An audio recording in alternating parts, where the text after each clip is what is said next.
Rafale TNI AU babak baru langit Indonesia. Indonesia kembali menjadi sorotan dunia militer untuk pertama kalinya jet tempur Dassault Rafale dengan tanda kebangsaan resmi TNI Angkatan Udara muncul ke publik. Foto yang beredar menunjukkan pesawat bernomor seri T0301 menampilkan corak kamuflase abu-abu dua nada yang elegan, lengkap dengan lambang Wing Udara 6 dan Skuadron Udara 12 unit yang akan menjadi operator perdana Rafale di tanah air. Bagi sebagian orang, penampakan ini sekadar momen seremonial, namun bagi para pengamat pertahanan, kehadiran Rafale adalah titik balik sebuah simbol transformasi kekuatan udara Indonesia menuju era baru. Dari kontrak hingga langit Nusantara. Kontrak pembelian Rafale sendiri diteken pada 10 Februari 2022. Total ada 42 unit yang dipesan, 26 varian kursi tunggal dan 16 varian kursi ganda. Seiring waktu muncul kabar bahwa Indonesia bisa menambah jumlah pesanan terutama setelah kunjungan Presiden Prancis Emmanuel Macron ke Jakarta pada Mei 2025. Pesanan ini bukan keputusan spontan. Rafale dipilih untuk menggantikan armada F-16 yang mulai menua, serta campuran Sukhoi Su-27 dan Su-30 Flanker yang sudah lama menjadi tulang punggung TNI AU. Dengan masuknya Rafale, Indonesia menutup peluang untuk melanjutkan pembelian Su-35 Rusia, meski sempat ada sinyal negosiasi ulang.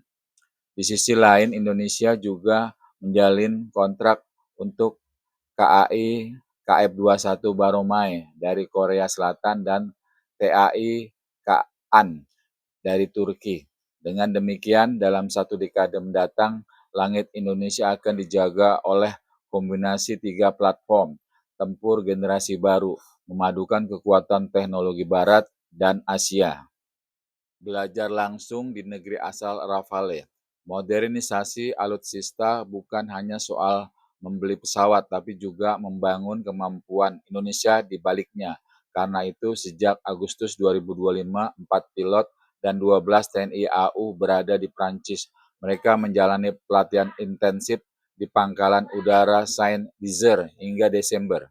Program ini mencakup simulasi misi tempur, penerbangan penuh, hingga perawatan tingkat organisasi.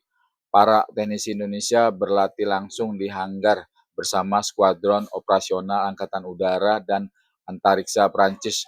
Tujuannya jelas, memastikan begitu Rafale resmi masuk, TNI AU sudah siap mengoperasikan sekaligus merawat jet tempur canggih tersebut secara mandiri. Dari kritik hingga pembuktian. Menariknya, meski reputasi Rafale sudah teruji di berbagai operasi, jet ini sempat jadi bahan perdebatan usai konflik singkat India-Pakistan. Pada Mei 2025, ada yang menilai performanya tidak seefektif yang dibayangkan.